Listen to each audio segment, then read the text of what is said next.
today, and thank you for your son and the cross and all of our many blessings. And just thank you for the opportunity Justin and I have right now to speak about what you've brought us through.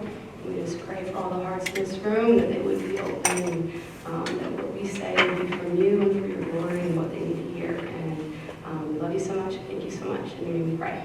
Amen. Amen. Okay, so I guess I'll start by saying that I don't consider us relationship experts at all. So we're honored to be here, and we hope that what we have to say will be beneficial to somebody in this room.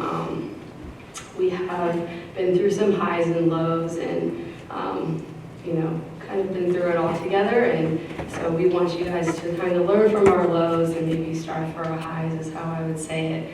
And so we are far from perfect, like he says. And I heard a quote this week and it made me think of it when he said that perfect is intimidating, but authentic is relatable. And so we're going to keep it real and hope that that helps somebody in here get through whatever it is. And if you're single, in a relationship, engaged, married, whatever it is, I think we can always grow. So hopefully what we say will resonate with you. And I think our format is just going to be, we're going to kind of tell our story. We met in high school, so we have a long history, I guess you could say. So we're going to tell our story, and I'm going to kind of make points through that of what we've learned, and then kind of end with, he wanted us to talk about like traits of what a healthy relationship should look like, and from my perspective, kind of what I think ladies should look for in a man, and he can do the same for what men should look for in a woman. And yeah. All right, so Justin and I met in high school. We went to Martin County High School. We both played, go Tigers. We both played sports, and so we kind of had the same friend group. And I'm just kidding. So we had the same friend group, and we knew each other, but weren't like really friends. And then I can vividly remember the day that I started crushing on Justin. And it was, I think, after our sophomore year. I was in the Martin County gym. I remember he walked in, and I was like, oh my gosh. And not that I had never seen him before, but it was just different. And so from that day forward, I always had a crush on him. And so we kind of started dating at that point, but nothing serious. And we dated for a couple months, and it just wasn't right. The timing wasn't right. And we decided to break it off. We stayed friends, and at that time, I was devastated. I thought my life was over. And look at me now, I'm his wife. But that just goes to show what God has for you is for you. But yeah, so we broke it off, and it was a good thing. It was healthy. We needed that. And we started dating again towards the end of our senior year. And it turns out Justin was heading up to Boston in a couple months after we started dating. So really bad timing. Is that? Okay, I didn't know if that was like, let me in. Okay. But just as so we can give you guys some sort of context behind what was going on. So as I pursued Taryn in our sophomore year of high school, the reason why, I mean, we probably dated for about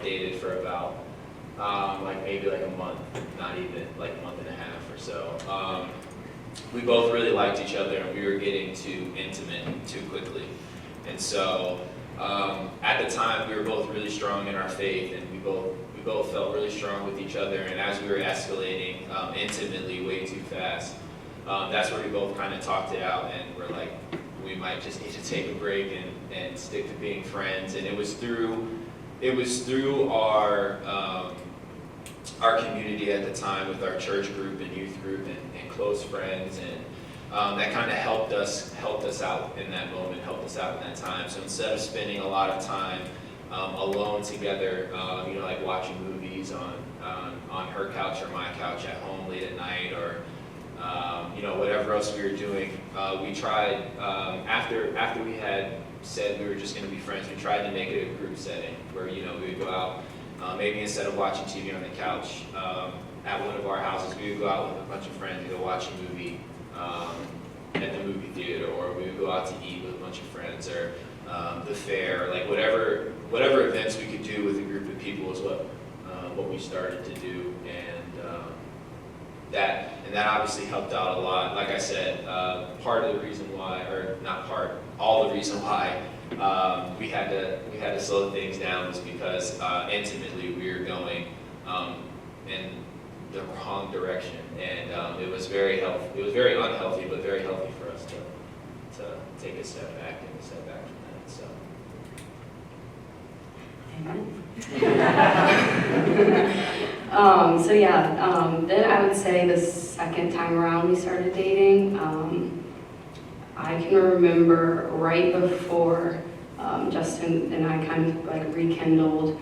I remember a night specifically that I was like at rock bottom personally, and I mean, I know my rock bottom's gonna look a lot different than a lot of rock bottoms, and from the outside, I looked like I had it all together, but I was very broken and had been through a lot during my high school years. And I remember that night specifically just saying, and I grew up in the church, so like I was a Christian, but not a believer personally. And I just remember saying like, I don't know what to say, God, but you know what? I don't want to do this by myself anymore, and I'm just going to hand it over to you. And I can remember like days later, Justin texting me, he invited me to youth group, and kind of like, he brought me back in the church and surrounded me with other people that I needed to be surrounded by, and then we started dating shortly after that. And so it was a blessing, the timing was perfect, just like it always is with God, and I would say that's kind of when he started to lead our relationship and lead the pursuit, just as a man should. And you want to add anything like about starting at us again? Yeah, no, definitely. So, like I said before, things intimately were escalating way too fast, and I took that time for myself to grow personally. Before I started pursuing Taryn and how I thought I should pursue a godly woman and a woman that in the future that I wanted to marry, and what that looked like. And once I got into that relationship and intimately, it was going way faster, honestly, than I wanted it to, because obviously we weren't married.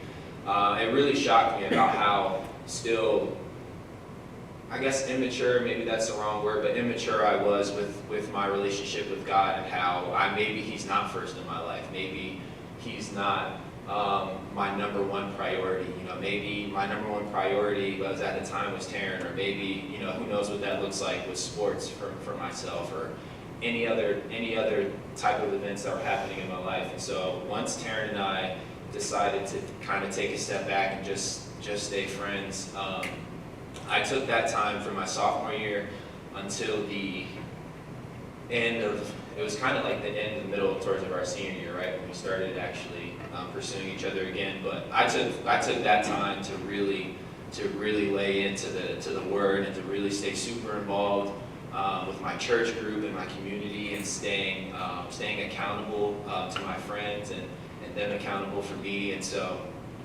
it was not easy for me to do that, because I wanted to obviously just stay in that relationship. And like I said, the community and my friends that I was with really helped me come out of that low point. I like to call it low point in my high school life. And so that was absolutely huge and very detrimental to my relationship, not only with Taryn, but with God, and I really wanted to get that back on track. And so that's when I spent a lot of time in the Word and a lot of time with my friends, and that's when I had invited Taryn back to youth group, and I really wanted to start things back up and actually pursue her in the right way, now that I felt like my relationship with God was on the right track, and that he was first, and that I wasn't going to idolize Taryn and make it unfair for her, but I was going to keep God first, and then I know Taryn says it, and I'm probably going to steal what you say, but what did you tell me the other day? Like, we make I make your bad days good and your good days better, Yeah. instead of making it, she makes my bad days worse and my good days even more worse. Is that correct? Is that how you? Okay, but anyways, but that's. Where you're going with this. But that's. I'm trying to read. But that's how we'll get there. But that's how. But that's the type of pursuit and relationship that I wanted to have, and it wasn't there in the beginning of our high school career. And like she said, we went through a lot of hardships and tough times in high school. As we were not together, a lot of stuff happened, but the main thing that happened that's, I think, a huge part of our relationship, and it played a huge role in college,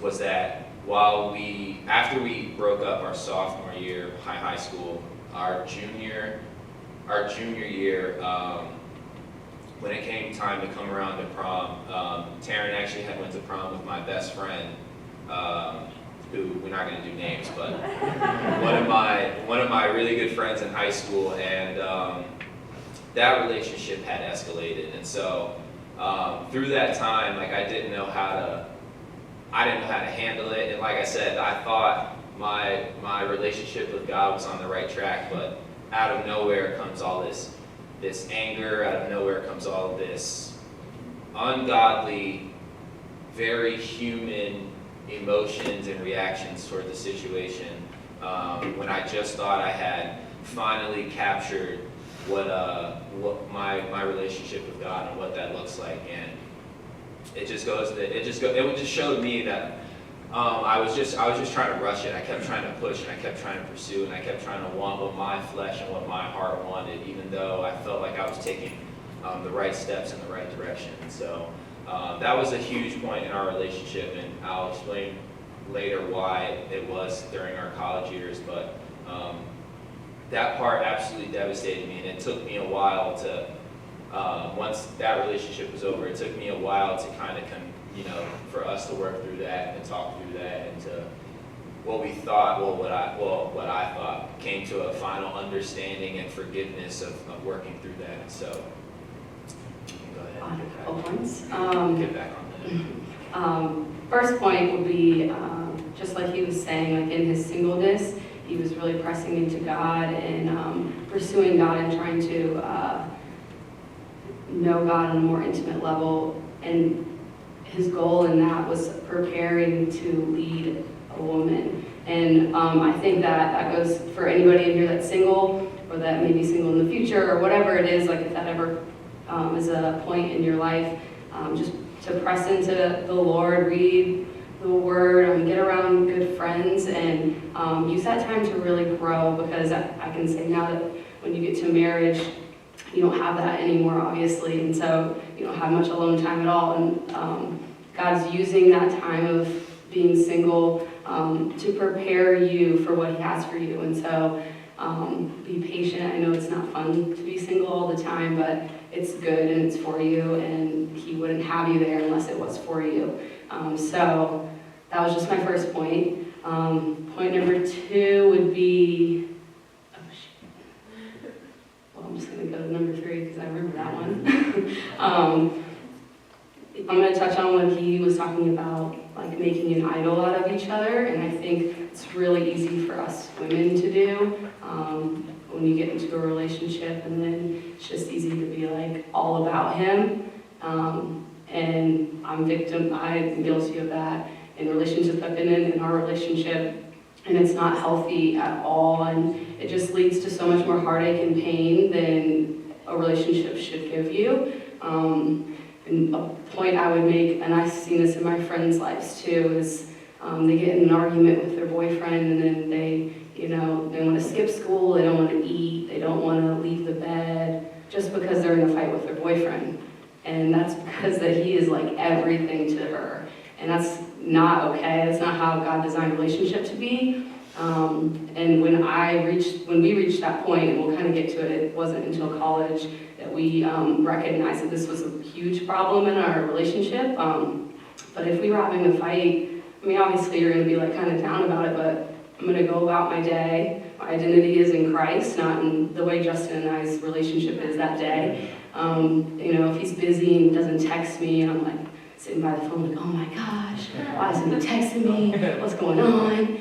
But it didn't have to be that way. I mean, I'm secure in who I am and in the Lord, and I'm secure in myself. So whether or not he texts me all day isn't going to affect our relationship. I'm not going to need to, in turn, not text him all tomorrow. And it just turns into this vengeance, and there's so much bitterness, and it doesn't ever have to be that way. When you find your identity in the Lord, there's so much less fighting, and we saw that firsthand. It just, the fight stopped when I got to that point. And even today, like when you get married, if you don't have your identity grounded in Christ, your marriage is going to be really difficult. And so, like, being Justin's wife is such an honor, and I love that title, but ultimately, I'm a daughter of the King, and that's my first title.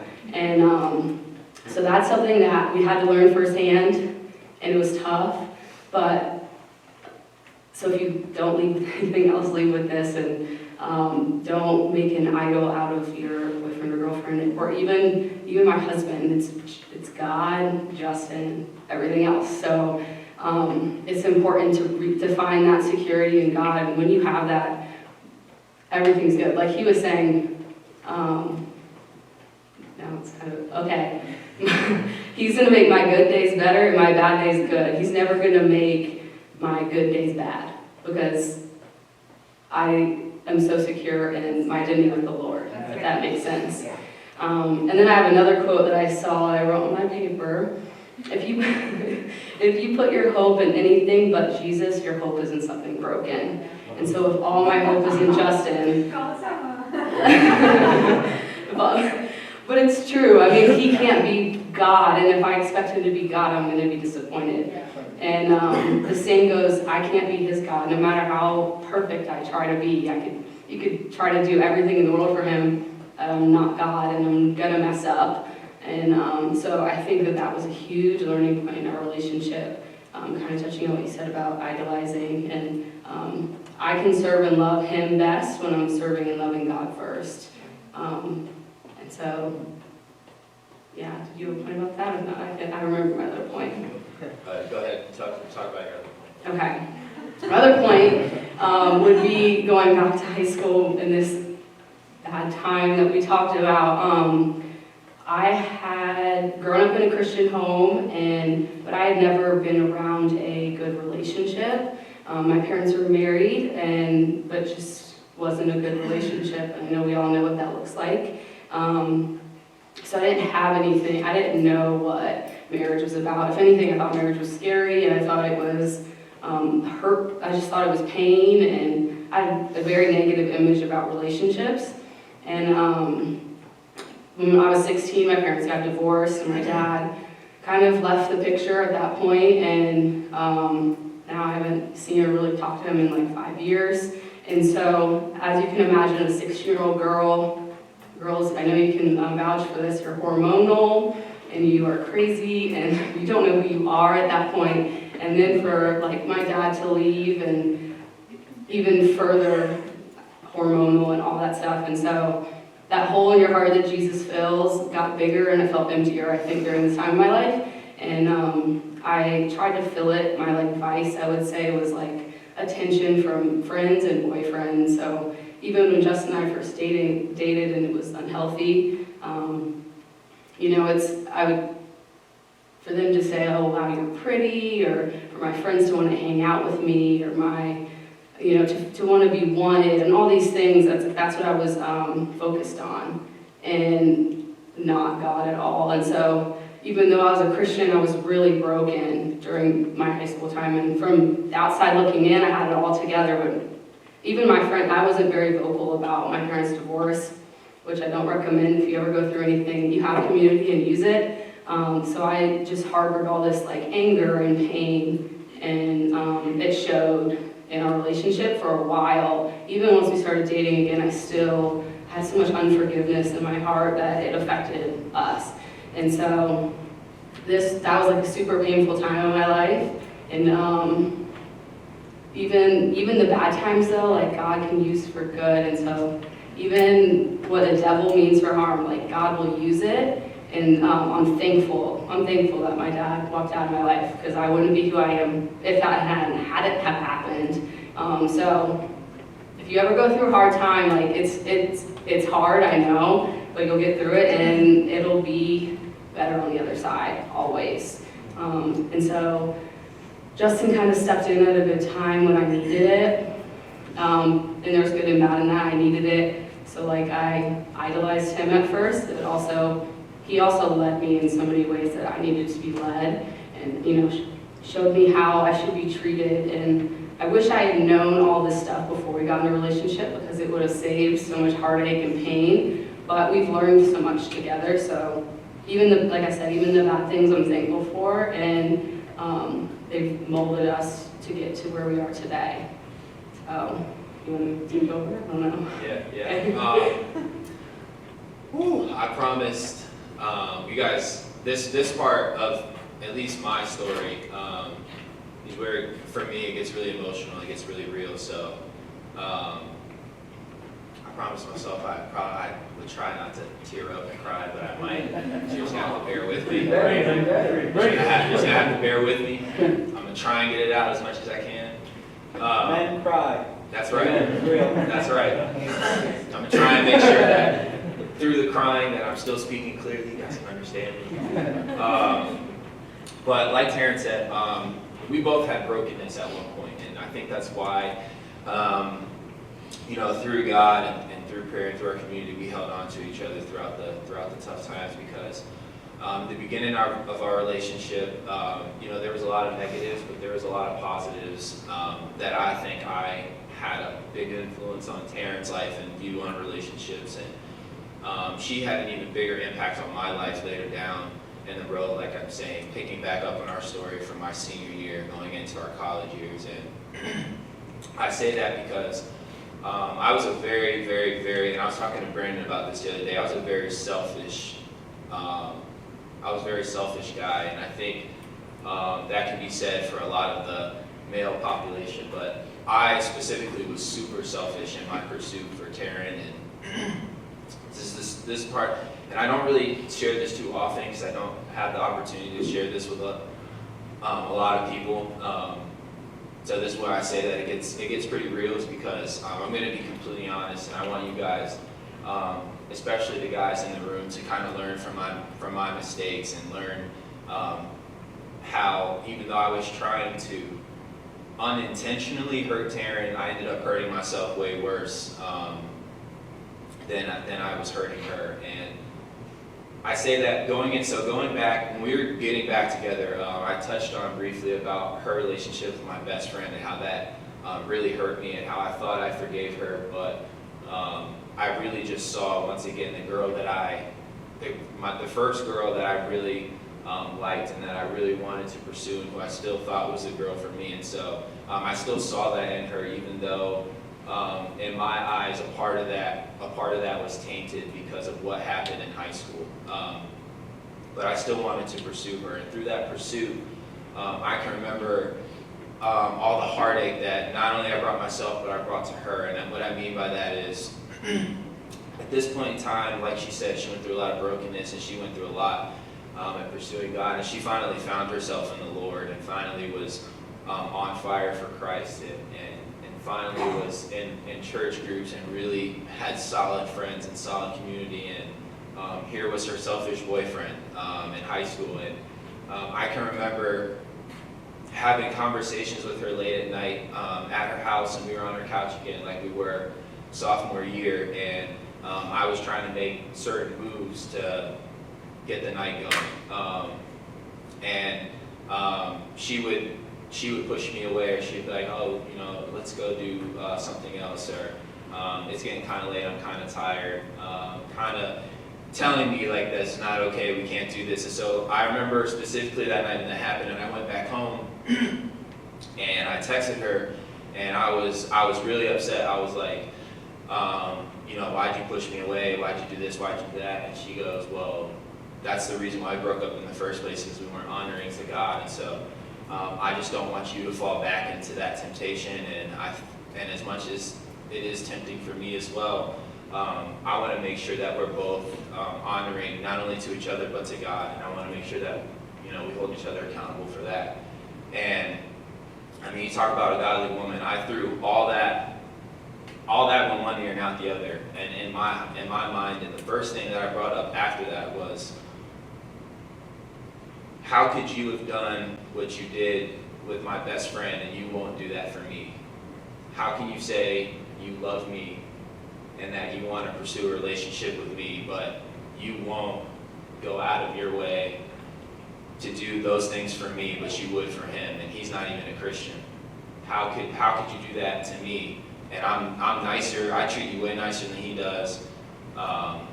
I've helped you in your relationship with Christ. How could you? And I can remember kind of like my astro self floating up and like looking down at my real self. Is that the right term? Never heard that Astro. before. Isn't that how you astro something? An outer body experience. Isn't that right? Like the outer body? Okay, thank you. I didn't think I was that. I can remember my spiritual self floating out of my body and looking down on real time and looking at myself and saying, like, what are you doing? Like, what are you saying? What are you thinking? And but in my mind, in my flesh, like I was right. Like there was nothing that she could have said. There was nothing that a pastor could have told me. There was nothing that anyone could have told me that could have stirred me from thinking that I was in the right to deserve, to ask for what I was asking for and to demand what I was demanding.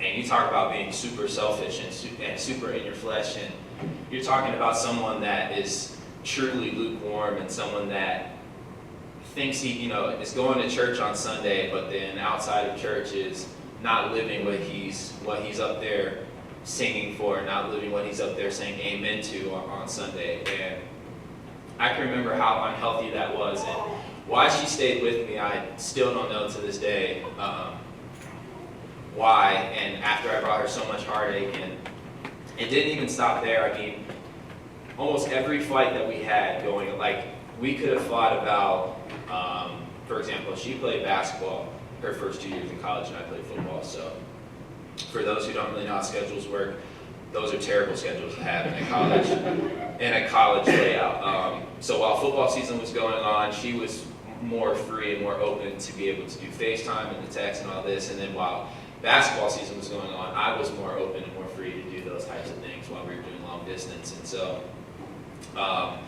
anytime that we would get in a fight, like, for example, we'd have like FaceTime dates set up, and if she couldn't do it, I would get upset and we would get in a fight.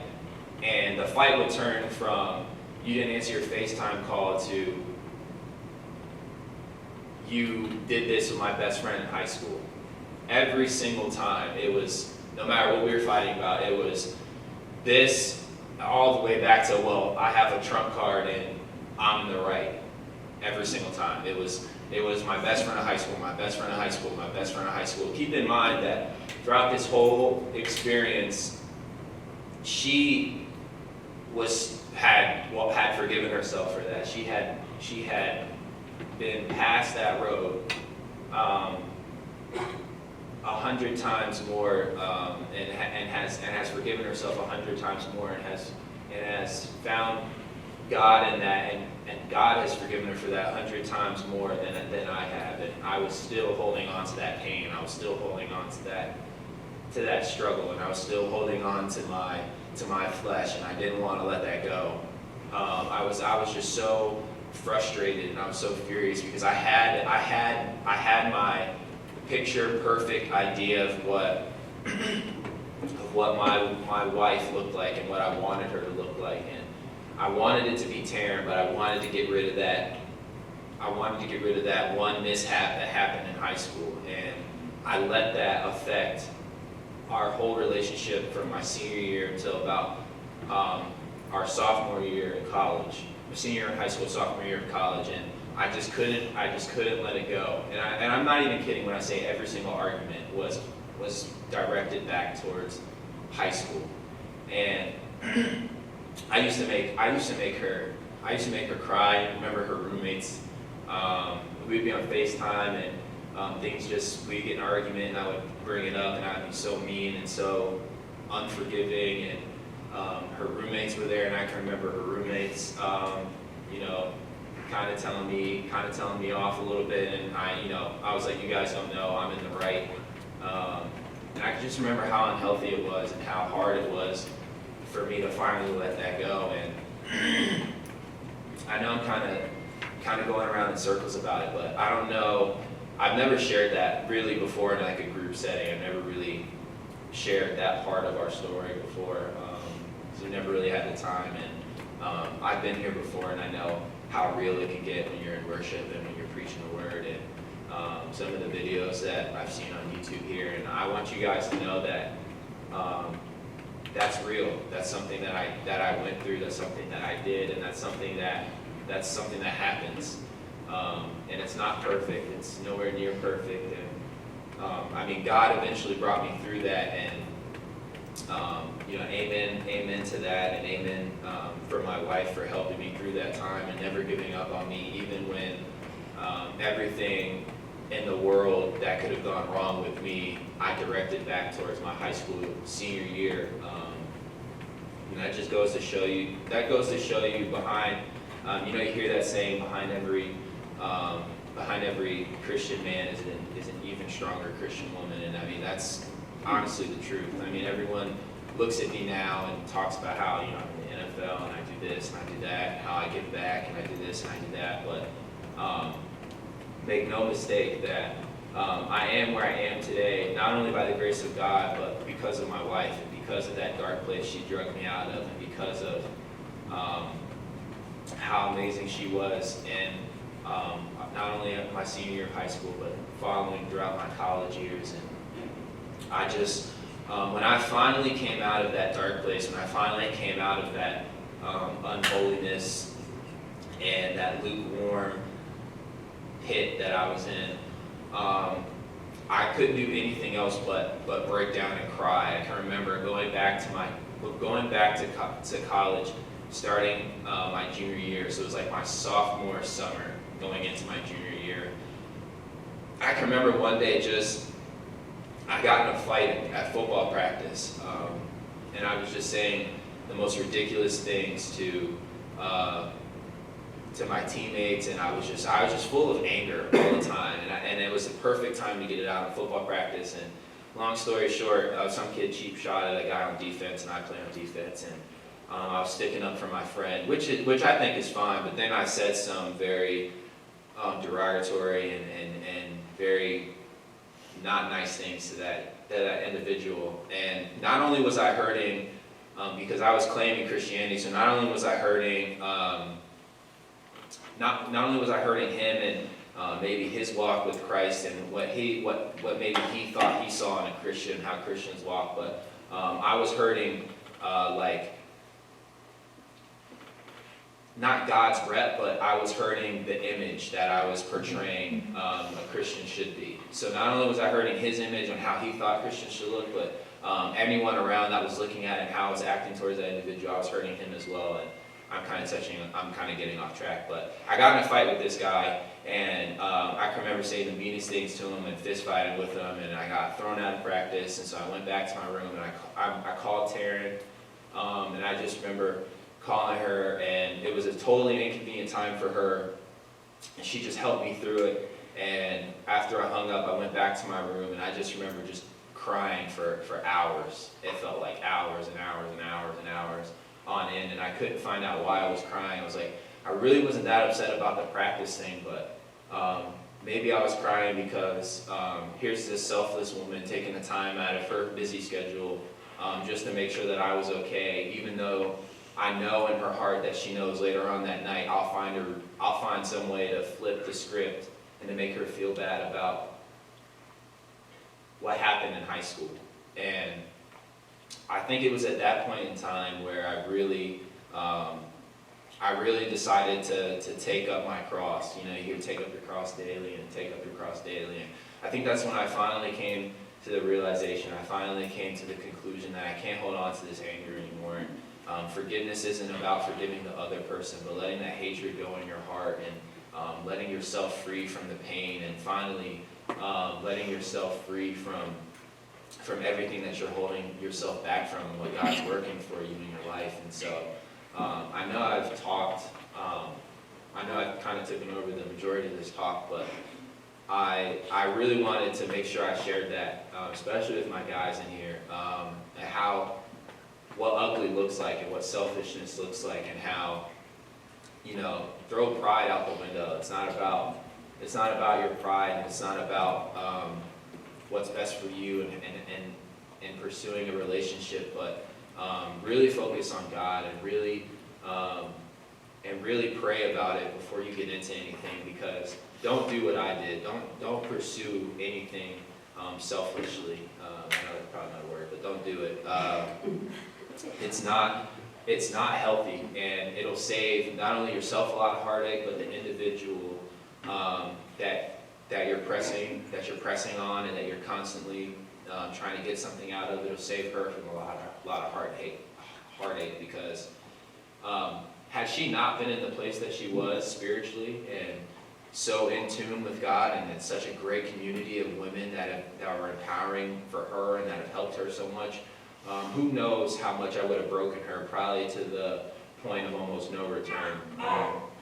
And that weighed heavier on my heart than anything else is how amazing this woman was in treating me and helping me through my tough times, while taking a full blow every single night of just like harsh words and a harsh reality, and making her constantly relive that night that things happen, and have to explain herself day in and day out of how things happen. And I just wanted to make sure that I shared that while you know, you talked about the few points that you made before. So And I'll I know you have a bunch to add to that. So no, I promise it's not a bunch.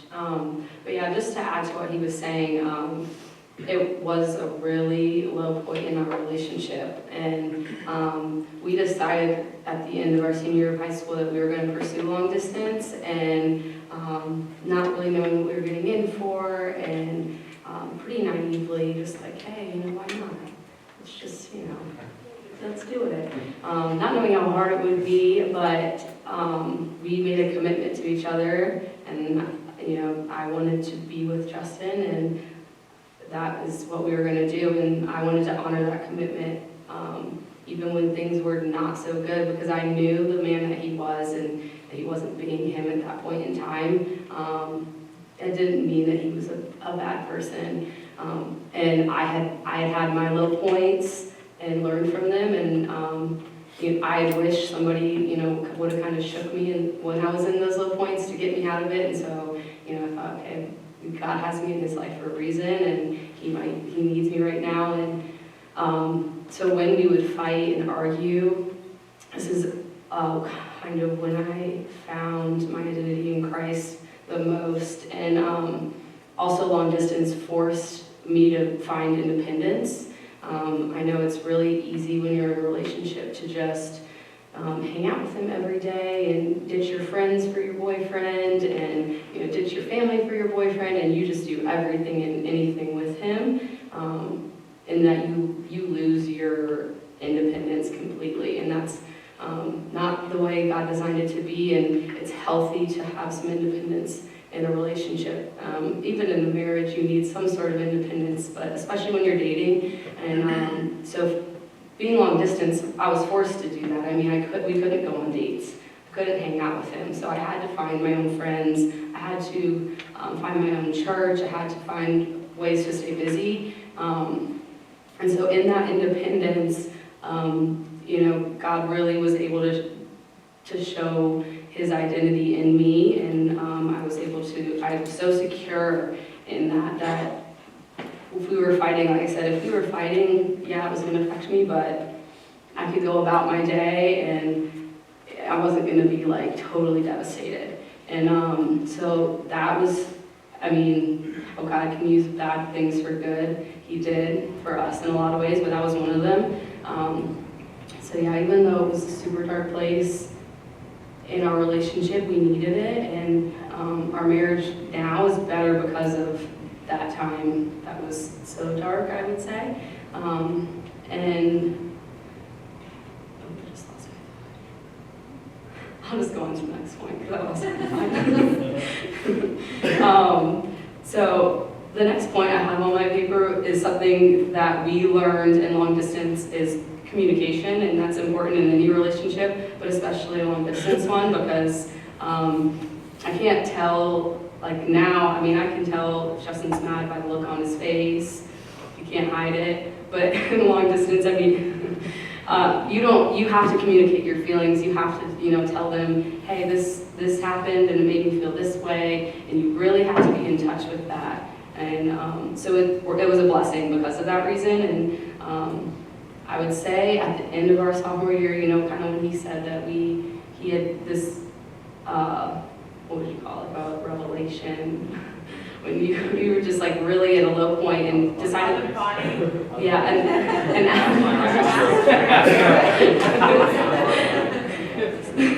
at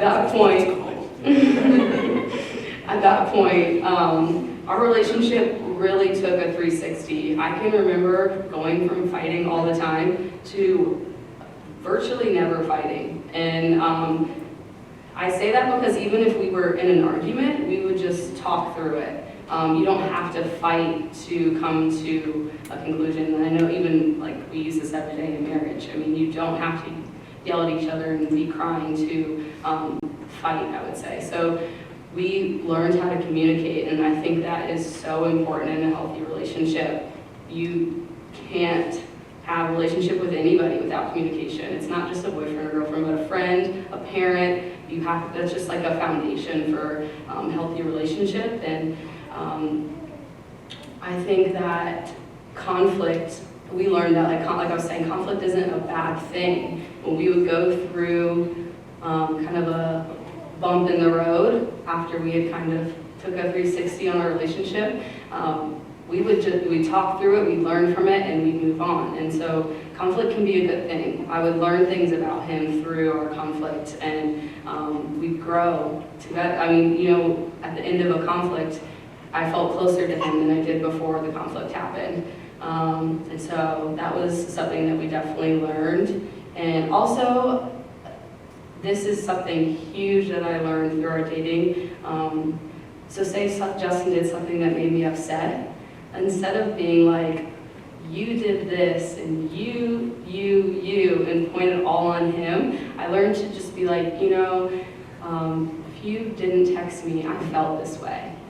And so then it's on me. This is how I feel. You can't tell me I don't feel that way. So it's not a fight because, you upset me, you disappointed me, or you made me feel a certain way.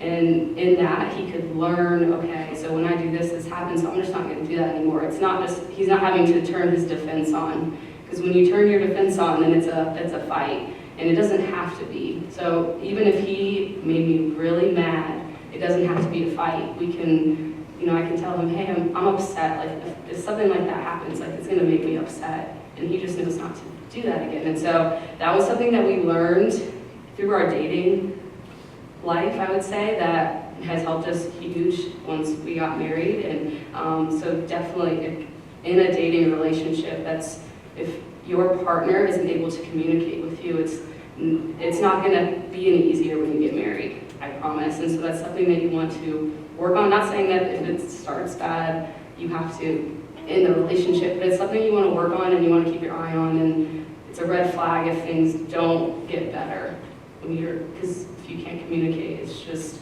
really going to be hard. I'm guessing you want to add something. Yeah, I was going to say, don't forget the rest of your points, but just to add, as a part of like some other tools that we found was very successful and healthy as far as arguments go, and what can kind of help you kind of save you from arguments and save you from bitterness towards each other and things like that. Another thing that we found to do is instead of just saying I'm sorry and just throwing that term out there, and we found it a lot harder to ask for forgiveness in something. So instead of just saying like, oh, well, I'm sorry, I did it, you know, you can throw that term out there, and sometimes there's no meaning behind it, but it's 10 times harder to ask for forgiveness. Like, you know, like, I didn't realize that this affected you in that way. Can you forgive me? And it sounds really simple, but I promise it's so much harder to actually express that. Especially when you're really mad. Especially when You don't want to say that. and that's not something that by any means that we've perfected, and something we're still working through, but I can tell you as a man that can be prideful, and that can be selfish, and that can be a bunch of things that a man can be. It is so much more rewarding to ask her for my forgiveness, or to ask if she forgives me, than it is to just say I'm sorry. Because I can say I'm sorry and look you like almost dead in the eyes and kind of mean it, but it doesn't mean as much as if I was to ask for forgiveness and then you truly forgive someone. So that was just another tip that we found was really successful. And on top of that, it's biblical. You know, you go throughout the Bible and you don't see, you don't see, prophets or whoever else throughout the Bible, saying, I'm sorry to Jesus, or I'm sorry to whatever else. It's always forgiveness. Do you forgive me? Things in that nature. And so, so not only is it challenging, but it's biblical. So. Good, yeah.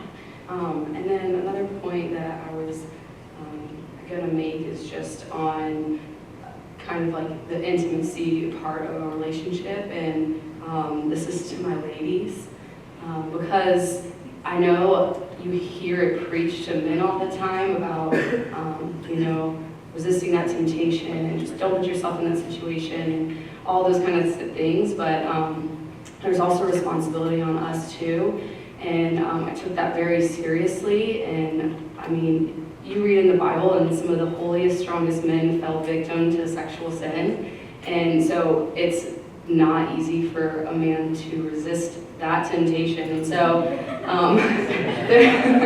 there's definite responsibility on the woman. So yes, he's leading the pursuit, but God designed men to lead the relationship, but he also designed us as a helpmate. And so I need to be a helpmate. The ladies need to be a helpmate in that area of your relationship. And so just don't even put him in the situations. If it's late at night and you're hanging out by yourself, just don't even go there. Just say, okay, well, I'm tired, I'm gonna go to bed, or hey, let's go get ice cream, so you're in a public place, or hey, we should just, instead of hanging out at my house, like let's go get dinner, or even if you want a free date, just like go somewhere public. Because I know sometimes, if you're in a relationship, you don't always want to hang out with friends. Like you need one-on-one time too, but you can just do that in a public place, so that there's just not, or just hang out at home, but when family's around. So I just think it's super important. I don't think women hear it enough that there's also some responsibility on us too. We can't just put that all on their back, because that's a lot for a man, especially if we as a helpmate are putting them in bad situations. And we're just setting them up for failure, and they're gonna feel guilty and completely responsible when it isn't all their fault. And so that was just one more point that I kind of wanted to make about our relationship. And we went through I guess I can finish the story. We went through our junior year and things were significantly better. And like I said, we barely fought, and I'm not saying that in a good relationship there are no fights, because there are relationships are messy, but there's a definite line between an unhealthy and healthy relationship, and we were in a healthy relationship at this point, and we grew so much. We were growing in God, and we were growing closer to each other, and I just remember being so at peace with the relationship. I didn't feel anxious at all, and I just knew, I guess when you're in a good relationship, and when you're in a bad relationship, nobody has to tell you. There's not always tangible reasons of why it's a bad relationship, but you just know. And so we were just at this place of peace, and the end of our junior year, Justin asked me to marry him, and so we got engaged June, so summer of our junior year. So then we went into our senior year engaged, and so at that point, I mean, the commitment is at a whole nother level, and prepared to get married, and then we did get married last April, and then, you know, marriage is a whole nother speech we can give. It's a whole nother subject. But that's kind of our story, and a lot of people don't know our story. People tell us we're goals, and there's been a lot of imperfection in our goals. Just that I think people just look at maybe what we have and think, oh wow, it's just perfect and I want that. And there's been a lot of pain in making our relationship what it is today. And I hope that through our pain, you guys can learn from it and not experience that. Because if you enter into a relationship when you're ready and with the intent to marry and on God's time and in a healthy relationship, there won't be that pain. And the reason for our pain was our sin, our selfishness, our shortcomings, like the things that were ungodly, were where all the pain really came from. And so my suggestion would be don't enter into a relationship unless you in the near future think you'll be ready to get married. Because yeah, it's cool that we dated for like 5 years, but that's just 5 years of pain. We weren't ready to get married when we first dated. We were like 17, so a lot of pain came in that. And so, but I mean, we did have intentions to get married, but we knew it wasn't coming anytime soon. So that kind of caused a lot of strife. And so, yeah, that's kind of. And then I also have like my second area is like traits to look for in a man / like what healthy relationship would be. You want to do that for the guys too? Yeah, we can do that. Okay, I know you don't have a piece of paper, so you have to come up with these on the spot. No, I don't want to put that pressure. You have them up I there? have, Okay. no, I have kind of like stories. I didn't want to put you on the spot and you're like, ah. Intertwined with it, yeah. Okay, do you want to go first? Do you want me to go first? I can go. Okay, go. I might ramble, but Do this. just overside the head. I have some stuff to share. So before I get into like the traits and all that, I think going back to the point that she made earlier about the women in the room to kind of to help the guy in terms of like intimacy and doing that before marriage. 2 points I wanted to make on that quickly. First, guys, don't kid yourselves, because I kidded myself. You can't just go to a house late at night when her parents are asleep and just watch TV. It's impossible. If you can, I need to meet you, because you're probably the only guy on earth that could do that. I told myself that millions of times, and every single time, it never ended the way I wanted it to. With my intentions going into it being fully set on God and fully set on honoring Him, and then at the end of it, it was just nothing but heartbreak. Like I said, not only heartbreak from my relationship with God, but my relationship with Taryn as well. The second point that I wanted to add to that was there's a reason why, and biblically it tells us to save all of our intimacy for marriage, is because once you pass that point with someone, there's almost no return back from it. You're now connected. You're now connected with that individual, especially with an individual you go all the way with, and it just causes that much more heartache and temptation in your relationship. Like I said, we at one point during that time where I was telling her how bad of a girlfriend she was because she wouldn't do that for me, but she did it for someone else. There was times where that was too much for her to handle, and it kind of broke her, and I got what I wanted sometimes, and it didn't help I thought it would help our relationship, but it hurt us way more than it helped, and it caused way more fights. It put my guards up way more in terms of, like, if she was out with some of her basketball friends and a few guys were there, and they just went out to go grab a bite to eat, like that, like sirens in my head were going off, like, oh no, like, you know, she's with some dude that I don't know. And whereas, like, if we had never crossed that point of that sexual intimacy, those sirens wouldn't have went off, because I know where her heart's at, and I know, you know, her relationship with God, and I know that there would be no crossing of that point. But because I broke down that barrier, and was trying to break down that barrier, it caused more heartache than it did actually helping. But as far as traits go, excuse me, as far as traits go in a woman and kind of what to look for, the way that I've come to know how to pursue a relationship, and the way that there's been preachings on it that I heard in college, and what healthy relationships look like, and how to pursue a woman, how you know she's the right one, and all this and all that. I don't believe in soulmates. I don't believe in there being a person. I believe that God made someone that can be compatible with you. So I guess if you want to call that a soulmate, you can call it a soulmate. But I don't believe that there's like one person on earth that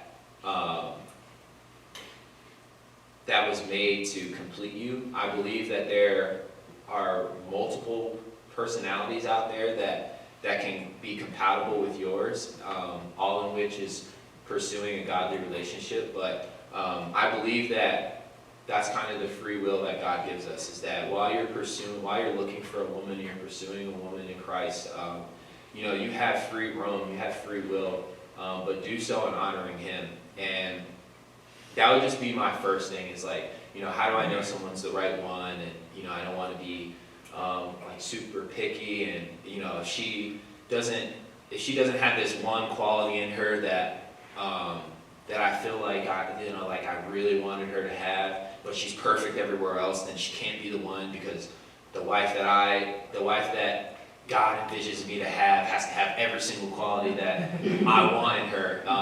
And I think that's far from the truth. I think, like I said, in prayer and in a community with your brothers, obviously speaking just to the guys, in a community with your brothers when you're praying over it and things in that nature, I honestly and truly feel like there's a choice in there. There's a choice in that pursuit, and I truly don't believe that there's that one person on earth that is for you.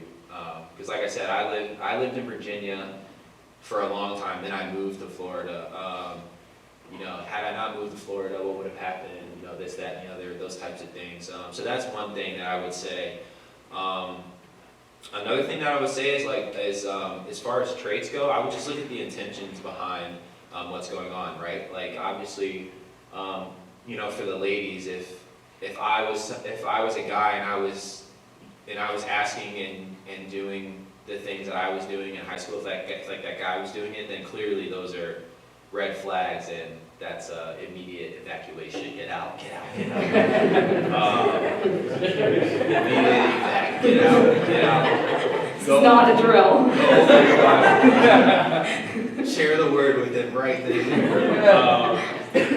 And it's the same thing for my guys, though, right? Like if you know, like as guys, we know that we're sexually tempted all the time, and if you feel and you notice that the girl's not doing anything to help you in those times, then like those are some red flags to kind of be aware of. Or if you notice that, I think prayer is the absolute number one thing that I look for, and I saw that she was very prayerful while we were dating, and that was something that I kind of struggle with. Like, you know, I prayed over my meals, and I prayed before I went to sleep and when I woke up. But like other than that, I really didn't spend much time praying over anything really. And so that's something that I picked up from her, and that's something that was a trait that I really, you know, looking back on it now, was really thankful for and blessed to you know, have seen flourish in my life because of Taryn. And so those are just a few traits that I saw when pursuing a woman were super helpful in finding the right one. Good. So yeah, I'll just add to that, and my point of view to is obviously from a woman, so this is to my ladies again. I heard this really, I mean, I knew this before, but when I heard it, I was like, wow, I never thought about it that way. People are going to be on their best behavior when you're dating. And so when you're dating somebody and there are red flags, it's going to be worse when you get married, I promise. There you go. So if there are things that bug you when you're dating, they will really bug you when you get married. So don't date when no, this isn't even at you, I promise. This is just in general. When you are starting a relationship with somebody, and you just be wary of those things. Like you really want this, when you enter into a relationship, it's with the intent for a marriage if you're doing it biblically. And so you're looking for traits that you want in your husband and this boyfriend. And so just really be alert and aware. And I know women, at least me and my friends, so the people that I know are guilty of this, is when we get in a relationship, we kind of sort of mold what we wanted in a guy to fit this new guy. And so don't do that. Don't settle. Never settle, because what God has for you is so much better. Like, don't settle for a 7 when he has a 10 for you. And wait for that 10. And so if there's red flags, if you get that feeling, because as women, we have a really strong intuition. And I know you guys know what I'm talking about. When you know, you know. And so when you just feel like, okay, this just isn't right, don't pursue it any further. There's just going to be more heartache and pain. And so that was just my first point. And just be wary of those things. And I mean, there's those obvious red flags, like he was saying, like evacuate. So there's those obvious things, but there's also other things too that could just not be right. And you might not even be able to put your finger on it, but you just know, like, okay, this just isn't what's best for me. And he could be a Christian and he could be a good guy, but it's just he's not for you. And also think about him as your brother in Christ, and you're not what's best for him either. And so if you are hogging him, you are taking what's not yours, I guess is what I'm saying. And so some traits that I thought of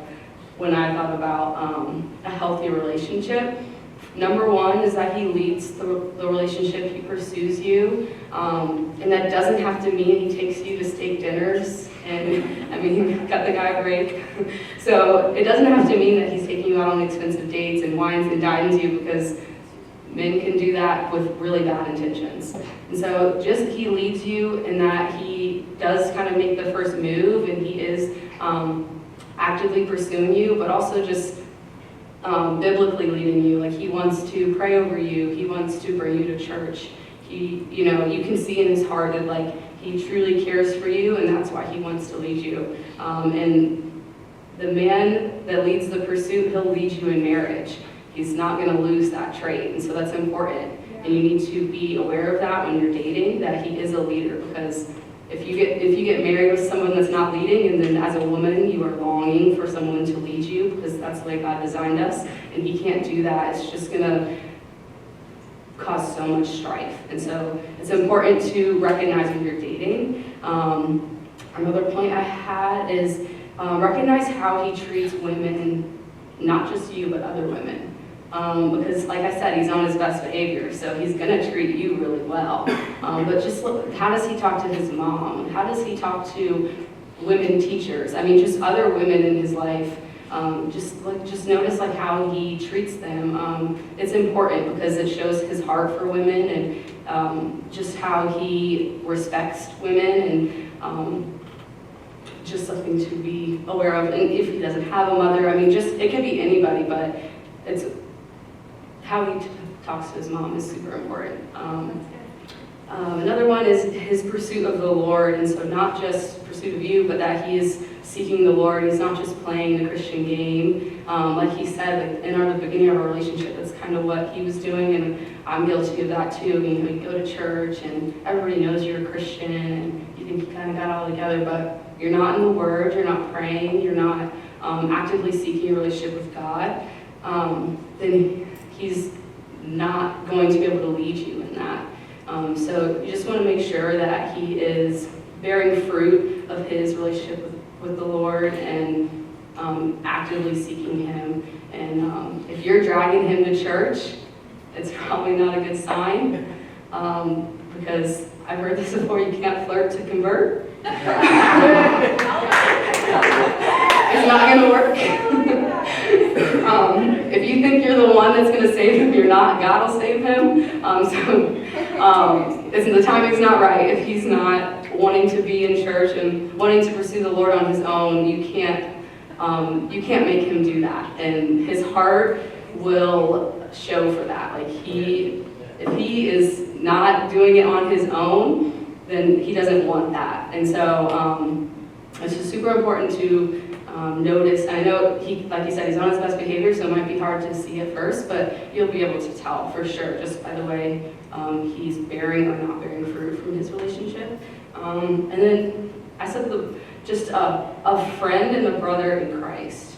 And ultimately, like before anything else, Justin is my friend, and as a brother in Christ, he wants the best for me. If he wasn't what was best for me as a brother in Christ, you would hope that he would have broke it off. And as a sister in Christ, same thing for him. And he's going to call me out as a friend would. A good, solid friend would, call you out on things that maybe aren't right. And they care about your eternity, and they want to see you flourishing in your relationship with the Lord. And so if you're not friends with your boyfriend or girlfriend, it's going to be really hard too. And I say this, like, I don't know if this is a real quote or not, but like, you can't just love them, you have to like them too. And it's easy to, we fall in love and get the butterflies, and it's so exciting. But if you don't like that person, life is going to be tough if you end up getting married, because you spend a whole lot of time together. So, yeah, just finding a friend and a man that isn't pursuing the Lord, I wouldn't call him like a strong brother in Christ, and so he isn't going to want what's best for you. And is that a friend at all, really?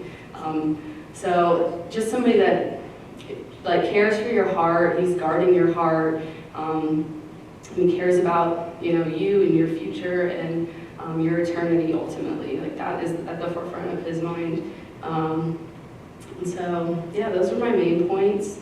There's obviously, everybody has a different picture of kind of what they want in a relationship and a future spouse, but those are some points to what I've noticed as a healthy relationship, and there's a million more that I could probably make, but that's as long as my list. But then I made a star point about not settling, so again, don't settle. So if you're in a relationship that you feel like isn't what's best for you, it'll hurt, and it might take longer to find that special person if you break it off. So you might think, oh, we've been together for 2 years. That's 2 years wasted if I break up with him. And you know what? Like, this is okay. Like, it's okay. So I can do okay. But God has way better than okay for you. So yeah, you might have wasted those 2 years, but no relationship is in vain. You can break it off and learn from that relationship and wait on God. And his route might be longer, but it's worth it. And there's another quote. I know I'm full of quotes today. There's a lot of nice Christian guys, but not a lot of godly men. And you want to be with a godly man. And so wait for it, and it'll be worth it. And yeah, you want to add anything else? Yeah, no, I mean, those are great points. I know I was all that, so I really appreciate it. Got you back. Obviously, totally joking from the story that we just told. But I think also, like, just to add is for traits, like there are a bunch of different things, guys that I can obviously add and could incorporate into the story and things that I've seen. But when you're as far as I feel like traits are important, but like the pursuit of the girl is the most important thing. Try and always, in a godly way, if you want to look for like traits in a woman, I would like a Bible verse that I would direct you towards is Proverbs 31. A lot of that is directed towards a wife.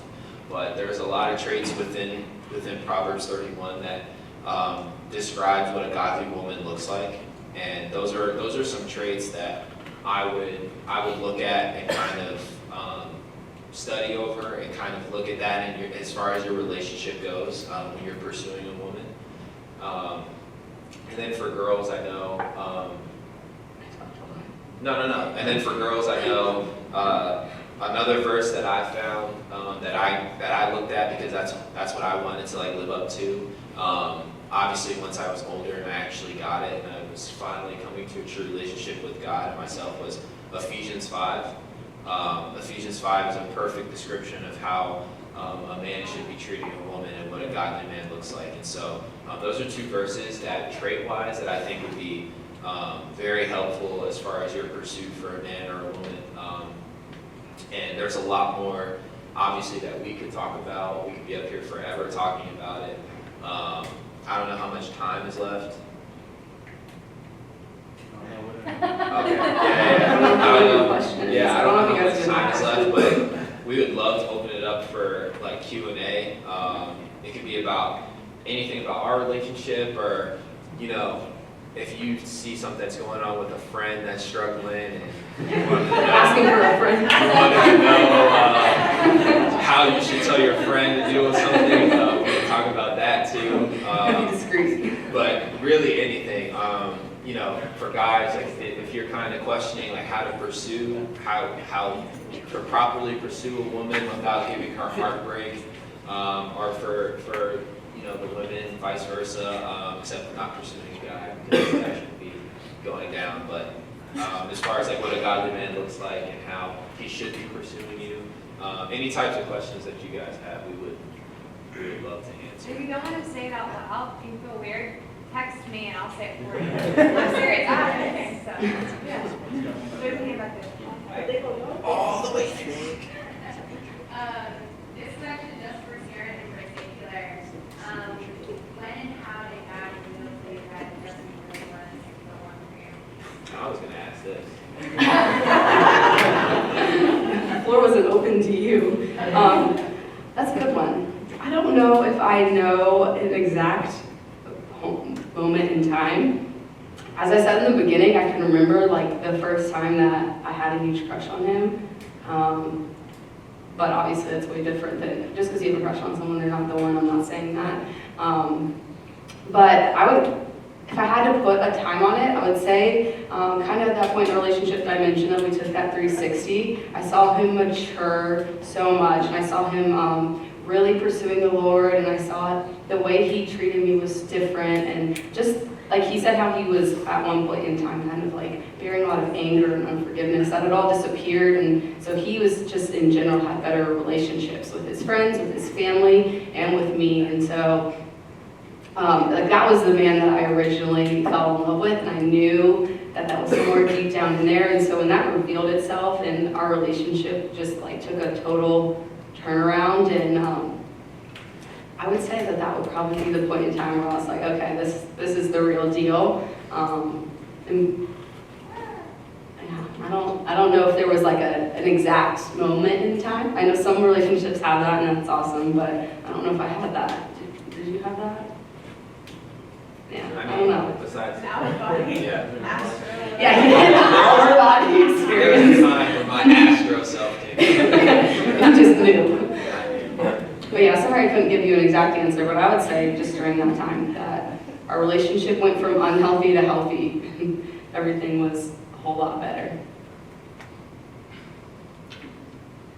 Okay, so I did not know the Lord in my past relationship, and I've been single while being with the Lord, so that's awesome. But anyway, like with my last relationship, I'm like sure it'll be different with the Lord and stuff, but how did you know when you wanted to bring something up? Like almost like an argument kind of, or like this hurt my feelings, and then how did you know when, I just kind of, now obviously I probably pray about it before I bring it up, but Yeah. you have that thing. Yeah, you're like, do I say it? Do I not say And it? then Yeah. you're like, well, actually. Yeah, no, I totally know what you mean, because I think to answer that, from personal experience, my personality is to harbor those things, so I'm just like, you know what, it's okay. But if you don't feel okay, it's not okay. And so it might not be the right time that minute to bring it up. And so I think it's just, you have to discern kind of, like if he was about to walk into practice, so our relationship had a lot to do with sports.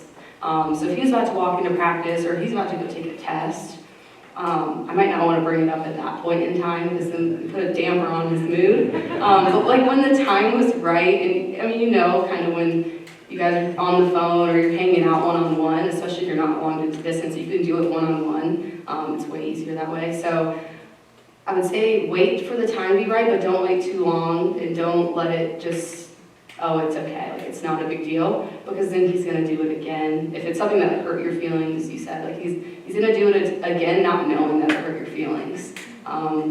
And so I know personally, like if I did something that made Justin upset, I want to know that so that I can learn from it and not do it again. And it's the same thing, I think, for a guy, like they're trying to figure out you too. And so if you can tell, like just be honest and kind of come from the standpoint of like, you know, when this happened, it made me feel this way. And, you know, don't point the finger because that just doesn't ever end up well, like I said. So I guess, does that make sense? Is that a good? Yeah, no, that definitely makes sense. So just That's good. kind of find a time that's like just you guys, and I would also advise never like argue in front of other people, ever. Just don't do it. So even if he like made me super upset and we're at dinner with a whole bunch of people, I'm gonna put my game face on and no one's gonna know until we get home and I can talk to him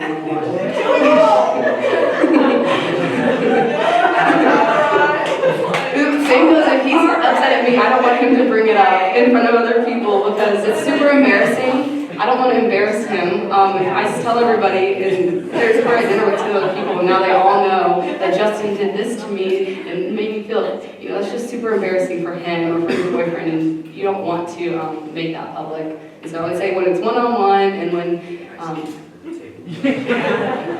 would never. Yeah, I can tell you from a guy's perspective that there are times where like I've done things that upset her, and I didn't find out till like sometimes like a few days later. Like, and we would just be, I would do something else very, yeah, I would do something very small, like for example, like, you know, I would go to practice and I would forget to say like, oh, I'm going to practice, I'll text you back after, like, you know, love you, and then like that's like a little thing, right? Like something that like, you know, it's just like something super small. And then I can remember one time coming back, and I'm gonna over exaggerate because it's funny, but I can remember one time coming back from practice, and you know, we're texting, and she's being short, so I'm like, oh, I did something wrong. So then we get back, and I'm like, okay, so when I had time to talk, so like, what happened? She goes, well, 3 days ago. And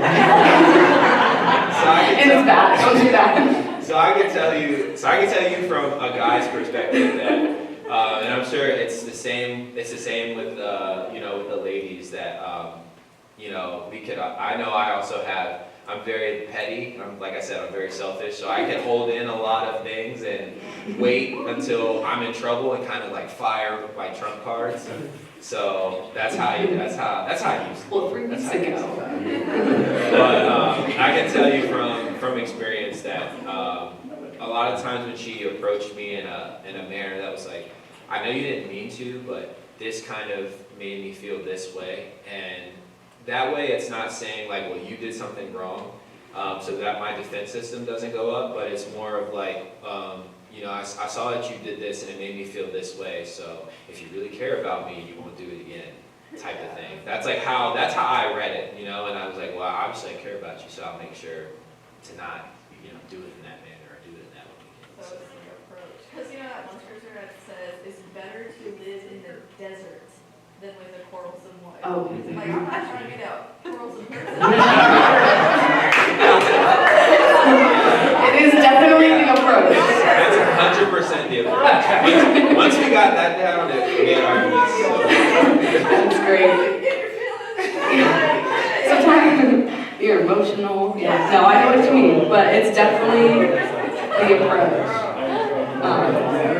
And not let it, I mean, if you let it build, even the smallest thing will just push you over the cliff. Oh, yeah. So just, you know, let it out, be open with them and communicate, and that way, instead of it, building for 3 weeks, like, you're not that mad in the moment, like, it's really not a big deal, so I'm gonna tell you right now, and then we're gonna go about our day. If I wait, then that little thing, like, ruins the whole day, and I'm just, like, so mad, you know what I mean? And then it's really hard to come out of him, like, when you did this, it's like, I'm just so angry. So then it's gonna turn into, like, screaming, you know what I mean? So, I would just say, We don't want screaming. Yeah. that's bad. That's Yeah. bad. But hold, something that, there's this guy, Perry Noble, and I really like him, he's so funny. Not like a real actual, so he's a preacher, right? So, anyway, he said that he prays with his wife every single night, so they can't go to bed angry. Yeah. In front of Jesus. Exactly. So. And so even if there was something that was kind of like bothering you and you pray, you can't, you're praying and you're just like angry. It's not really you can't pray angry. It's just impossible. So even if I'm angry at him, that's another thing, like you said, kind of before you go to a boyfriend with something that might have made you upset and pray about it. And that's huge. And especially if he did something that really upset me, I just like give it to the Lord and kind of just be like, okay, God, you really upset me today, whatever it is. There's just going to be way more grace in the way I approach him because I've already given it to God. It's off my shoulders, and now I can talk to him about it just so he can learn, but it's not like you did this, you did that type of thing. Yeah, go ahead. This is a question for both of you. How have you guys dealt with, as far as each other's parents, how do you guys deal with them pushing their agenda in your relationship? That's a good one. Round of applause for that. 10. That was great. That's good. No, that's really good. And even without them pushing their agenda, just the way that your parents raised you can have a huge effect on who you are as a person. And when you bring two people who are broken and who have different backgrounds and believe different things and even celebrate holidays differently, and you bring them together, it can cause a lot of strife. And so not only is when they're pushing on you, but just like the way you were raised. And so I don't know if that had a huge impact on our relationship specifically when we were dating, but I can say when we went through premarital counseling, it was brought to our attention, and I think it had been playing a role in our relationship way stronger than we thought it was. We just didn't ever think about it, I guess. And so when it was brought to our attention how the way our parents treated each other and the way that the relationship that we were raised around can really affect your own marriage. That we were like, wow, we took a step back and had to, kind of tell each other honestly, the things that their parents did that might scare me. So if his parents, they're dynamic in some way, made me nervous to marry him, that's what he knows, and vice versa. And so you can just be wary of that and sensitive towards it. And so you can add to mine, but I don't know if we necessarily had parents pushing their agenda, but without you knowing, your parents can play a big role in your relationship. She's being real nice, so she won't bring up my parents. But yeah, but so her mom is the nicest lady you'll almost ever meet. She's her mom has been through a lot relationship-wise. Like she said, her dad is not in her life, so I've never actually met her dad. Her mom's one of the nicest ladies ever, and it's just open arms, willing to do whatever to make her daughter happy, and obviously that's my goal too, so we get along great. But my parents, and they're both super sweet too. Just to give you an idea, for those who don't know my parents, my dad is about this tall, and he's black, and he's bald. And so he's very loud, and then my mom's probably this tall, and she's white, and she's very quiet, and she's very sweet. So those two personalities are just off the wall sometimes, and it's very embarrassing for me. At least it was. I'm kind of immune to it now, and so a lot of the times my dad will be like, "Hey, Justin, you gotta come do this thing in an hour," and he'll tell me I have to go to his guys football practice for his youth league an hour because he promised them I'd come talk to them 5 weeks ago, and he just is telling me an hour ago, and so we might be on a date and this happens. right. So long story short, as a guy, especially with your mom, my mom's really good with it, but if you do have a mom who's, not like you're a mama's boy, but if you had a mom who has always been there for you and you love your mom, you've always cared for your mom, and maybe like your dad's not really in the picture, and so it's always been your mom. As a guy, that's going to be one of the toughest things, because now this is your wife, and she comes first. And I know that's a really tough subject to touch on, but that's something that I went through premarital counseling. And I love my mom and I love my dad, but I had to let my mom knows, but I had to like let her know that my wife comes first, and I have to make sure that I'm doing everything that I can to make her happy. And you still will always be my mom, and nothing will replace that, but I do have the number one woman in my life, and I believe it's in Ephesians 5, actually, where it's called that as men we're called to leave our mom and our dad and take up our wives in our lives. And so that's something that's super important to make sure, in the future that mom, dad, whatever else, from a guy's perspective, your wife comes first, and it's comforting her first. And so if that means, doing something that is not going to be okay with, like, not like okay, but it's not going to be extremely, positive for like your mom and dad, or productive for your mom and dad as a guy, but it makes your wife happy, and it's like biblical, and it's godly, and it's something that you need to do for her, then you need to do that. And your parents just they're going to learn to have to take a back seat. And so that's something that was tough for me, and because I don't like a lot of conflict. I'm always like, all right, I guess I got to go over here and do this. But there's a lot of times where I had to put my foot down and be like, I'm standing up for Terry, and I'm not doing that, Dad. I still love you.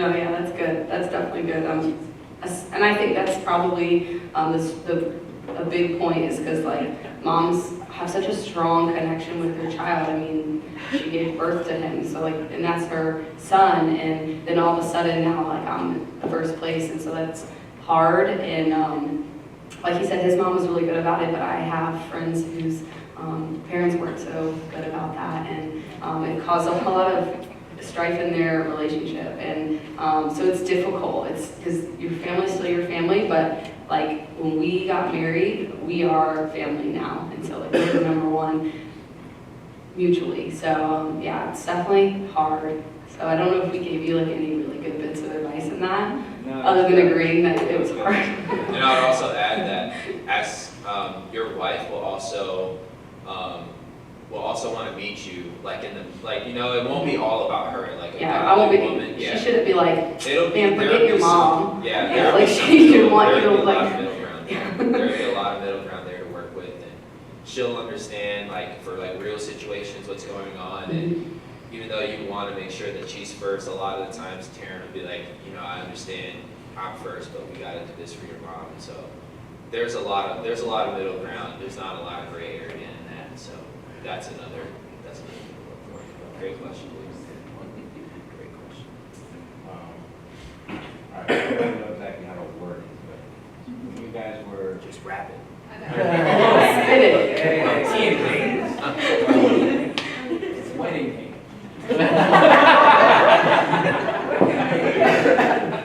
Next thing, when you guys were like physically separated from each other at college, do you think the distance played like, I guess, a more positive role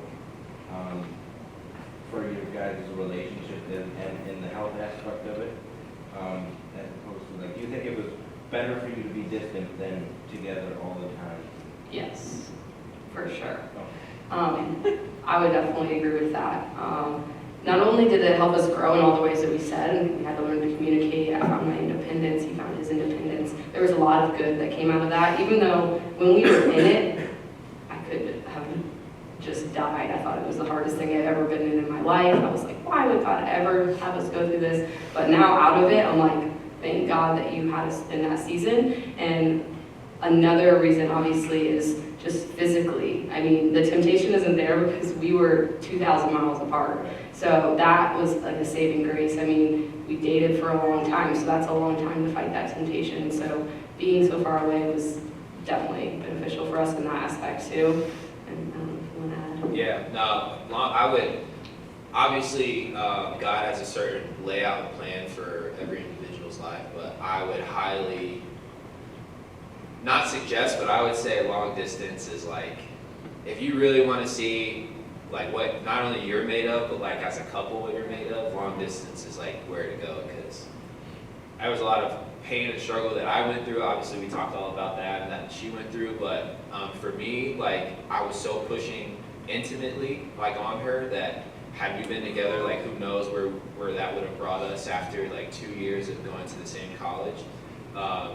So being apart, that helped big time. And like she said, it helped us communicate, it helped us to really learn how to read each other, and how to actually learn how to make conversation. But then there were a lot of hard times too with it. Like we were so used to being apart that when we were together, I'm not even joking, like we would just like sit on the couch sometimes and be like found it so much easier to text than it was to like talk in person, as hard as mind-blowing as that is to believe. So that was a on big, an actual date. yeah, We that don't was do this a over big, FaceTime. that was a big struggle because I'm a huge introvert. So like I love being like alone. Like I like a day of Netflix. Like for example, we went on vacation in New York, and there's obviously tons of stuff to do in New York, but I could have stayed in our like the apartment that we Airbnb for 4 days watching Friends on Netflix. And that would have been vacation. And that would have been, I would have loved every single day of that. And I'm opposite. And she's a complete opposite. So like we had to like figure that out. Like there are a lot of times where she'd be like, "Want to go do something?" I'd be like, "Nah, I just want to chill." Well, what's wrong? Did I do something wrong? No, I just want to chill. Like So you gotta learn how to like hang I'm out. just chilling. Like so like that type of stuff we actually had to like work through and finally figure each other out. But there were a lot of positives that came out of long distance, and obviously something. That's a good question.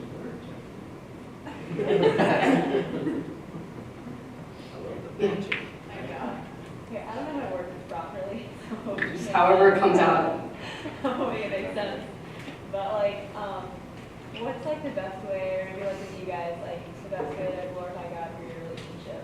'Cause I don't Would you know say? I don't know how to understand that properly. Like I know like in a relationship with a godly relationship, it's Mhm. kind of difficult to figure out where like each of your roles are. Like, Yeah. what should figure first, like your relationship, but Mhm.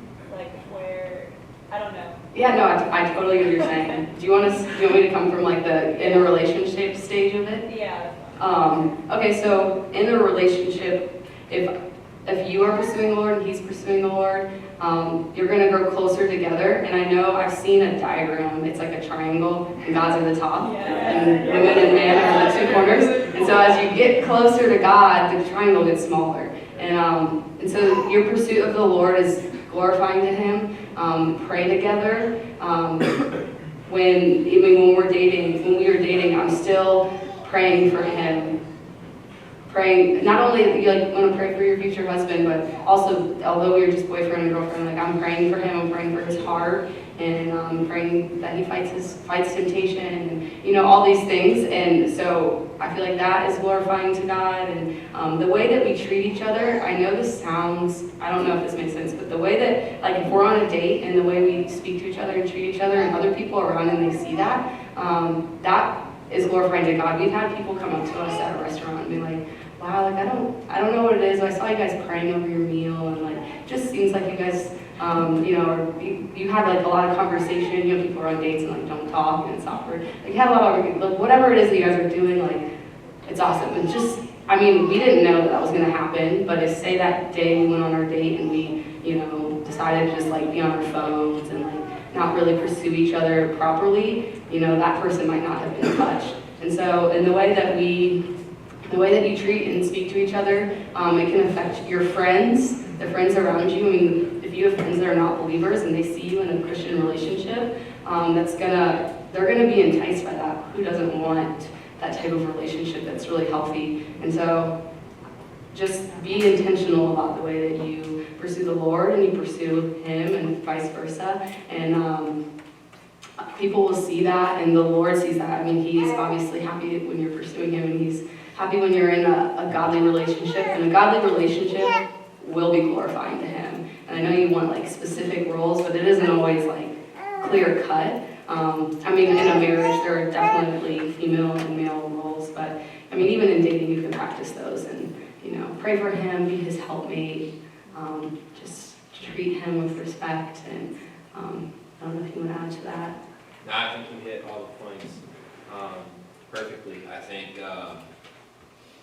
if I had anything to add, it would just be, well, first to say that she's right. Like, if you both are pursuing the Lord, then you're in a godly relationship, and you'll know when, you know, certain aspects of your relationship is like unholy or is not part of what a godly relationship would look or feel like. You'll feel that when you're pursuing God, and you'll know a bunch of parts of you'll know a lot about your relationship that is holy and that is glorifying to God, and you'll see that in your relationship, and you'll see that flourish, and a lot, and like she said, there's a lot more to it, like in marriage, like as far as playing like specific roles, but I would look at like Ephesians 5 for the guy, and then Proverbs 31 for the girl. There's a lot there that kind of goes over and explains, like, you know, what a godly woman looks like, what a godly man looks like, and how they kind of intertwine together in pursuing the Lord. So that's literally where I learned all my premarital counseling from. So.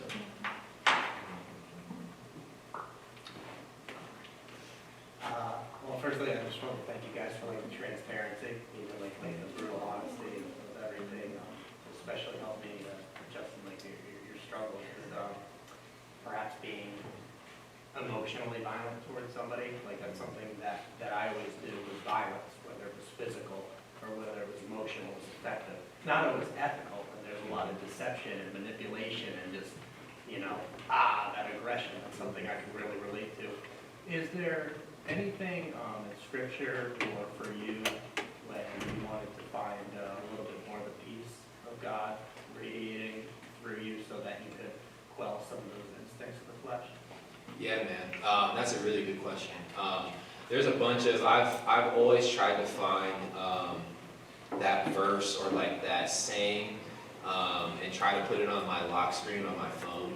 So when I do get angry or when I do feel tempted or any type of feeling that I do get, it's the first thing that I look at because we're so intertwined with our phones. It's like one of the first things that I look at. And a verse that I came to find was really close to my heart and something that I always find myself praying over and looking over is Colossians 3:17. And it says that whatever you do, whether in word or deed, do it all in the name of the Lord Jesus Christ, giving thanks to God the Father through Him. And it's so simple, yet for me it's so satisfying because it's literally like whatever I'm doing, whether in word or in my actions, make sure that it's glorifying to God. And so if I'm going to say this to Taryn, like take a step back, go in that astro form, take a step back, and is it actually going to be glorifying to God what I'm about to say to Taryn? Or when I'm playing my sport, like although there's a lot of violent action that has to go into football, like my words though, like after I make a play, like are my words going to be glorifying to God in that moment? And so I find that verse more times than not. I find myself like meditating over that verse a lot, and it's so simple, but it's so, for me, it's just like it's so humbling. It's so rewarding to read that and to find that, like, you know, it's literally whatever I'm doing, you know, glorify God and anything that I'm trying to do. And so I found that peace when I was actually starting to pursue a true relationship with the Lord. I found that peace in that verse, and that's always been like my go-to verse. And so that's something that I found has helped me out tremendously. Thank you. Yeah, no, thank you.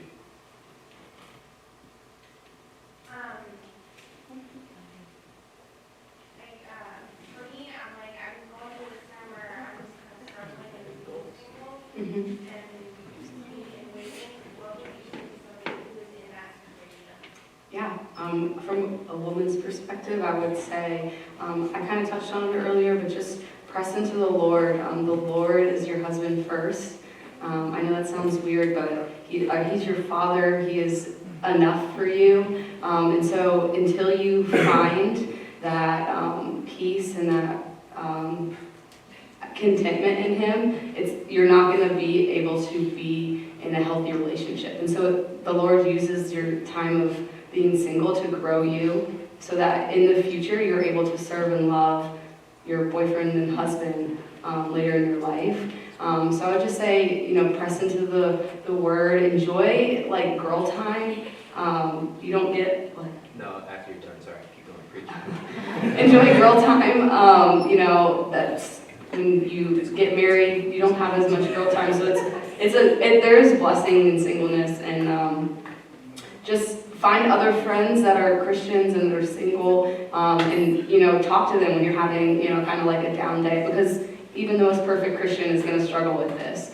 And so find somebody that you can confide in, and they can talk you through, or they'll be like, hey, let's go get ice cream, and it'll be like a pick me up or whatever it is, just to kind of get you out of that rut. But I know it's tough, and it's definitely just a hard time for anybody to go through, but just find your contentment and your love and your identity in Christ, and He will bring you the right guy at the right time when you're ready. So yeah, that's what I would say. Real quick, before Brandon kicks me out, there's this really cool, have you ever heard of spoken word before? There's this really cool spoken word video on YouTube. It's called I Will Wait For You, and I forget her name, but she's my color. Listen to that. Listen to that. It is. She preaches. It is amazing. I just thought of it, but my bad. Yeah, listen to that. If you're ever feeling down, just listen to her and you'll be like, you know what? I'm waiting for him. It's amazing. You'll love it. All right, before you guys dismiss, can you pray for us? Sure. Do you want to this time or do you want me to do this? Yeah, for sure. Dear Heavenly Father, just thank you first of all, thank you for your Son. Thank you for the cross, and thank you for everything that it represents, Lord. And thank you for the gap that is now connected between us and the opportunity that we have to continue to pursue you daily, Lord. Thank you for Revive, and thank you for Brandon, and thank you for the impact on the community that is going on around here, Lord. I just pray that you use us as your vessels every day to continue to reach out and to just spread your love, Lord, spread your word, and spread every part of your being through us to others, Lord. And we are just so thankful and so blessed for the many opportunities that you present us with. And no matter our platform, Lord, help us to always be encouraging and to spread your love and your word in that way. And thank you for the opportunity to come here tonight and to share our story and our journey and our path that you brought us through, Lord, in order to have the ability to touch others and to give them some insight, Lord. And we are also thankful and so blessed for everything that you have done for us. And I just pray a special hand of protection over those in this room as we continue to go out and fight this daily war that we're going through, Lord, as Christians and believers. And continue to help us praise your name, lift up your name in everything we do. And in Jesus' name, Amen. All right, real quick, Brother Pete is going to pray for y'all. Catch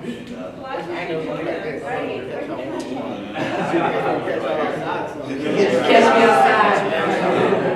All right, can we all just take another, I know we've been here for a while, but let's take 30 seconds. Let's just press in for this couple, all right?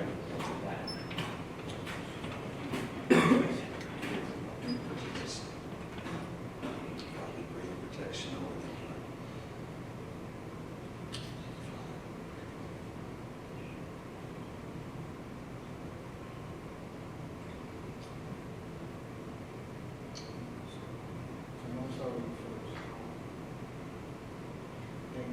When I saw you guys at the gym, sitting there doing the board, I was running to you guys today.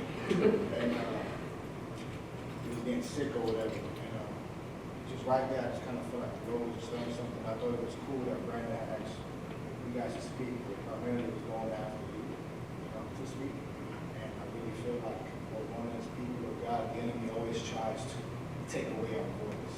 And there's a voice that God has given you. In Isaiah 40, verse 3,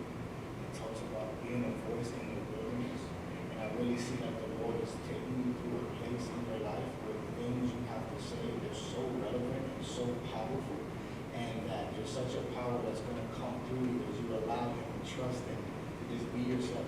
That's number one. But I just really wanted to encourage you in that, and that God is really like restoring to you something even greater.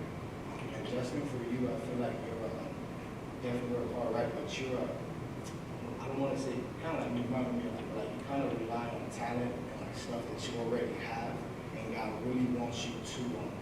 There's so much more. I'm not talking even about sports, you know what I'm saying? But like, there's so much more that God is gonna unlock in your life. The scripture for you was in 2 Timothy chapter, verse 2, was talking about studying to show yourself approved.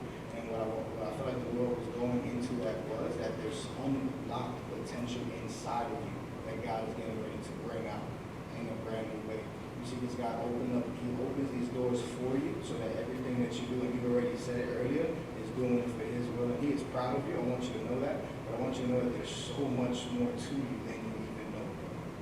There's so much potential inside for even greater things that you're going to see. There's going to be so many great things that God's going to do through the both of you guys. And this is just a small glimpse of that right here. Because at the end of the day, this is what it's about. You know what I mean? You guys know that. So I wanted to catch y'all one-on-one, but we did it here. So I just want to pray for you guys real quick. Lord, I thank you for my brother Justin, my sister Taryn, and for the friends that they are. God, I want to thank you for the plans and that you have for them, Lord God, and the journey that they are on together. Lord, I just pray that they will continue to just be knitted together closely, Father.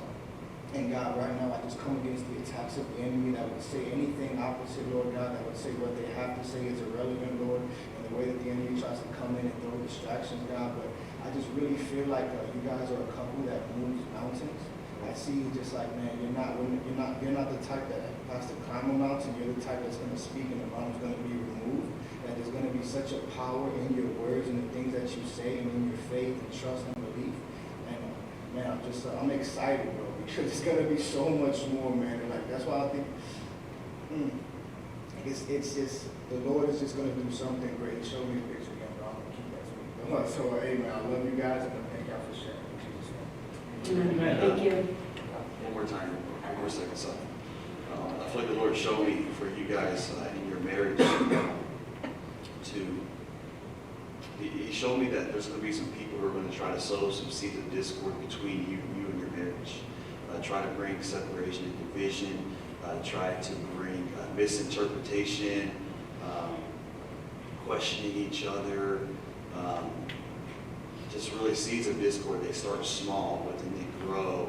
And after years, you realize, man, that thing really tore us up. And so just want to encourage you guys just to continue to stay in one and in unity in the Spirit with God and with one another.